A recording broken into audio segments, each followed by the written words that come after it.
오늘은 신명기에 대해서 같이 공부를 해보겠습니다. 신명기는 모세가 기록한 5권의 책 중 마지막 책이지요.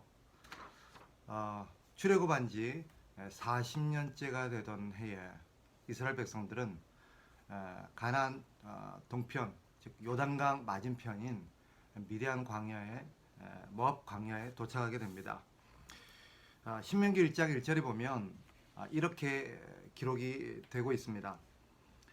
이는 모세가 요단 저쪽 숲 맞은편의 아라바 광야 곧 바란과 도벨과 라반과 하세롯과 디삽 사이에서 이스라엘 무리에게 선포한 말씀이니라.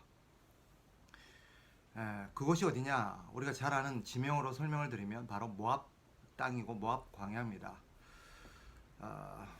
모세가 신명기의 이 가르침을 가르칠 때는 이스라엘 출애굽했던 이스라엘 1세대들은 다 죽은 뒤입니다.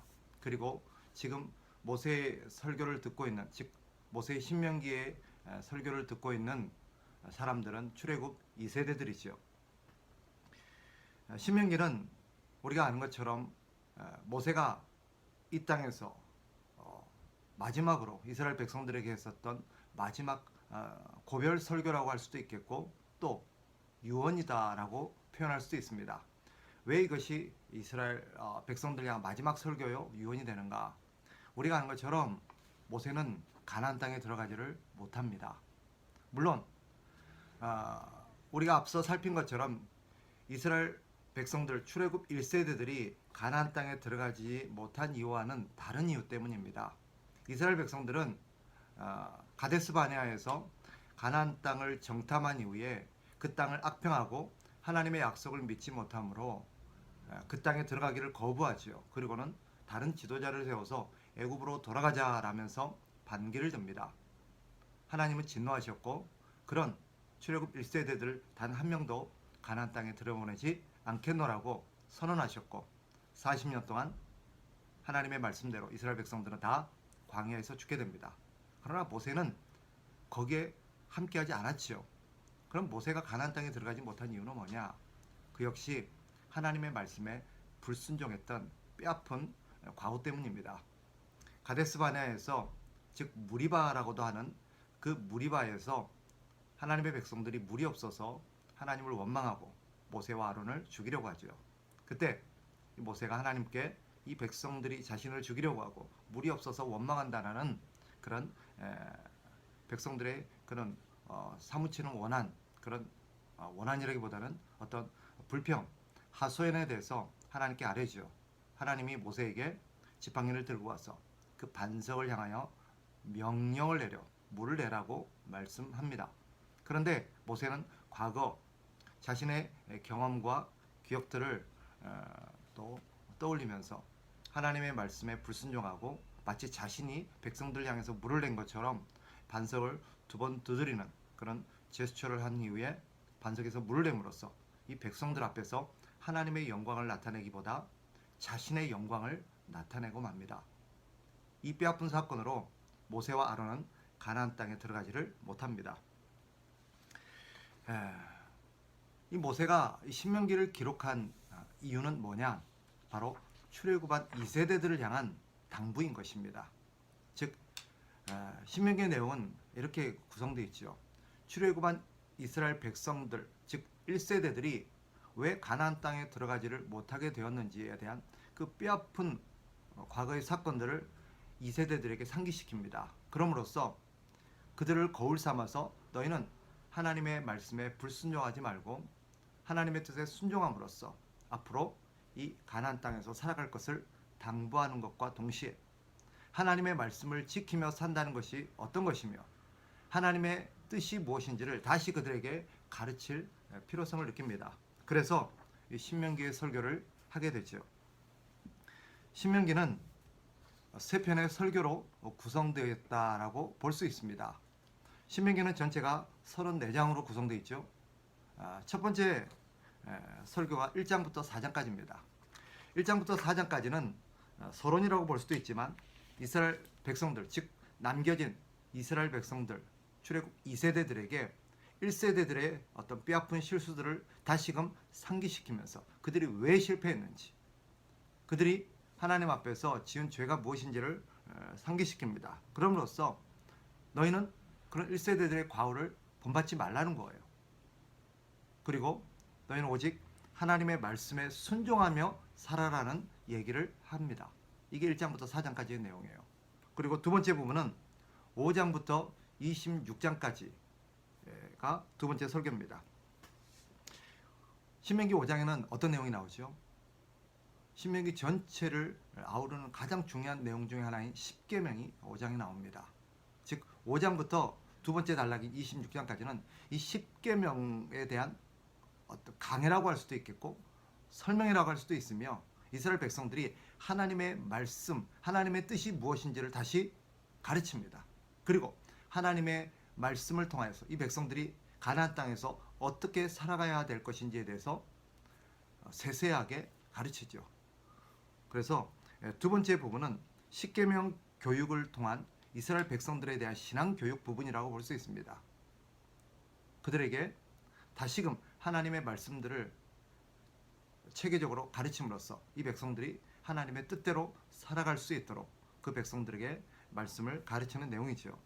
그리고 마지막 부분인 27장부터 34장까지는 백성들에게 말씀을 가르친 이후에 너희가 하나님의 말씀에 순종하면 하나님 앞에 복을 받게 되겠지만 하나님의 뜻에 불순종하게 되면 하나님으로부터 그에 상응하는 그런 징계를 받게 될 거라는 것을 백성들에게 가르칩니다. 즉 순종했을 때의 복과 불순종했을 때 하나님으로부터 받게 되는 그런 무서운 저주의 내용이 무엇인지를 그들에게 상기시켜요. 이 내용을 그들에게 첨언으로 가르치는 이유가 무엇이겠습니까? 그들이 하나님의 말씀의 엄중함을 되새기면서 하나님의 뜻이 어디 있는지를 가르치기 위함이에요. 우리는 흔히 불순종에 상응하는 그 어떤 저주에 너무 초점을 맞추는 경향성이 있는데 하나님이 그 말씀을 하신 것은 단순히 너희 순종하며 복을 받고 불순종하며 저주를 받는다라는 것을 가르치려는 의도보다도 하나님의 뜻이 너희가 복받기를 원하는 데 있다라는 것을 말하려는 것입니다. 그래서 하나님께서 그 내용을 보면 이스라엘 백성들에게 주어지는 복들이 무엇인지를 그들에게 가르침으로써 그들이 하나님의 말씀에 순종하며 삶으로써 하나님이 허락하신 그 땅에서 복을 받으며 그렇게 형통한 삶을 살기를 바라는 거죠.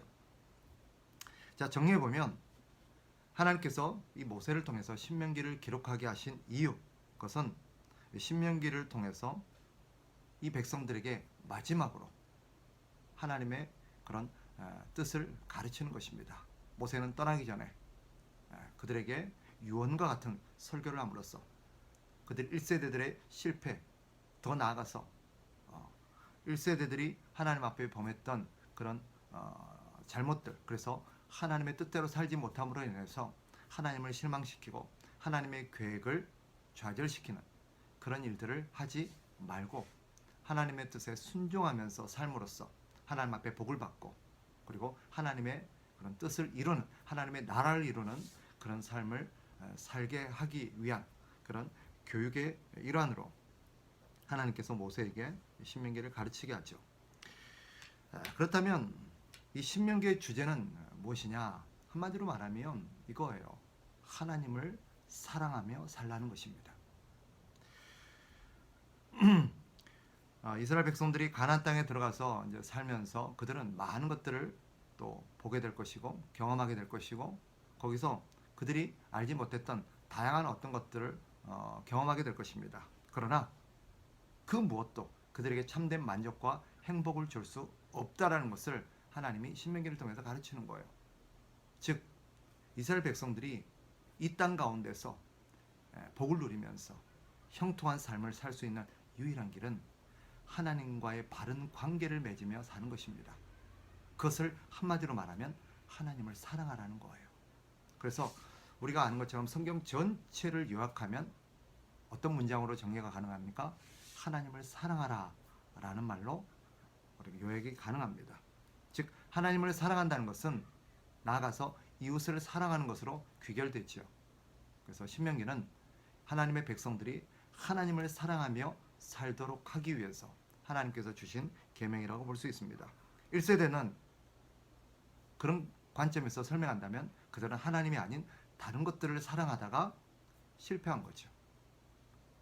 하나님이 아닌 다른 것들을 추구하고 다른 것들을 사랑하고 다른 것들에 소망을 두고 다른 것들을 의지했던 이스라엘 백성들은 1세대는 실패하고 맙니다. 그래서 출애굽 2세대들에게는 오직 너희는 하나님만을 사랑하고 하나님을 너희 삶의 중심에 두고 오직 하나님만을 섬기며 살 것을 당부하는 것입니다. 하나님을 사랑하며 사는 길은 어떤 길입니까? 어떻게 하는 것이 하나님을 사랑하며 사는 길입니까? 그것은 바로 하나님의 말씀에 순종하는 거예요. 하나님이 우리에게 주신 그 말씀, 바로 십계명으로 대표되어질 수 있지만 그 십계명의 형식이 아니라 그 정신을 우리가 기억하면서 하나님의 말씀대로 사는 것이 하나님을 사랑하는 길이에요. 신명기가 말하고자 하는 것이 그것입니다. 따라서 우리가 하나님의 백성이기 때문에 우리 역시 이 신명기의 가르침에 귀를 기울여야 합니다. 출애굽 1세대의 실패, 더 나아가서 우리 믿음의 선배들의 실패를 우리가 상기하면서 우리는 어떻게 살아야 될 것인지를 이 신명기를 통해서 다시금 재조명해보고 우리가 혹시나 하나님만을 사랑하지 못하고 있다면 우리는 오직 하나님만을 사랑하며 살아가는 것이 우리 하나님의 백성들의 본분이라는 것을 다시금 상기하고 어떻게 하는 것이 하나님을 사랑하며 사는 길인가 하는 것을 신명기가 우리에게 보여주고 있습니다. 오늘 신명기를 통해서 다시 한번 하나님의 백성들이 특별히 우리 하나님을 사랑하고 섬기는 모든 참된 가족들이 하나님을 사랑하며 하나님의 뜻에 순종하며 살아가는 그런 다시금 마음의 각오가 되새겨지는 그런 기회가 되었으면 좋겠습니다. 이런 줄거리와 이런 주제들을 가슴에 새기고 신명기를 다시 한번 꼭 읽어보시기를 주의 이름으로 부탁드립니다. 감사합니다.